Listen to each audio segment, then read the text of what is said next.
মুসলিম কয় গার্লফ্রেন্ড এবার বুঝছে আপনারা করতে চিঠি মাধ্যমে মনে পড়ছে এবার মনে পড়ছে আগে তার মোবাইল ছিল না প্রথম এইটার নামে নাম্বার গ্রামীণ নাম্বার বা রবি নাম্বার খুব সালা তারপর ঠিক না পায় মা ঠিক না পায় বড় ভাই ঠিক না পায় নাম্বারে লেখছে ইমাম সাহেব হুজুর যদি কল আসে কি লেখা উঠবে ইমাম সাহেব এরপরে সেটা ওইটার নামে লেখছে মুয়াজ্জিন সাহেব এভাবে করে 4-5টা গাল করে ইমাম সাহেব মুয়াজ্জিন ডাক্তার ডক্টর প্রফেসর এরকম 5-6টা লেখছে কিন্তু কথায় আছে 10 দিন চলে একদিন গৃহস্থের একদিন কল আসছে ওই লেখা আছে ইমাম সাহেব হুজুর বলছে তার মা মা দেখছে যে হুজুরে ফোন দিছে আলহামদুলিল্লাহ আমার ছেলে কত ভালো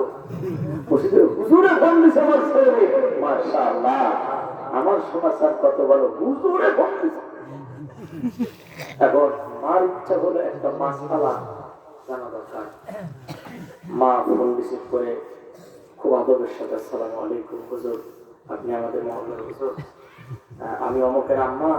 আমি জানি আপনি হুজুর মানুষ আমার সাথে কথা বলবেন না তো আমার একটা মাসআলা আপনি উত্তর দিলে আমি ফোনটা রেখে দিব এখন এমন জাতের হুজুর সালাম উত্তর দেয় না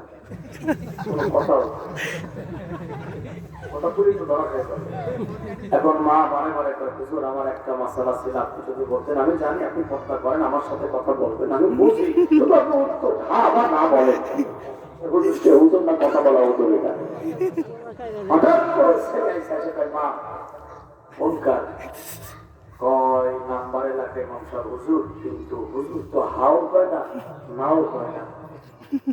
ছেলে কয় ভালো করে ভেবে দেখেন তো হুজুর কিছু বলছেন না হুজুর কোনো শব্দই করে নাই শিওর হয়ে তখন ছেলে করতেছে আলহামদুলিল্লাহ কয় কে বাবা ছেলে কয় আপনি একটা মহিলা মানুষ একটা আলেম মানুষ ওই যে মহিলার সাথে কথা বলে এটা পর্দার খেলা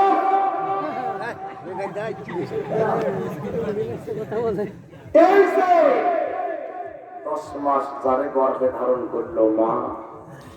2 বছর বুকে দুধ পান করাইছে মা 5টা বছর ছোট্ট ছেলে ঘুমাইতে দিস নাই খাইতে দিস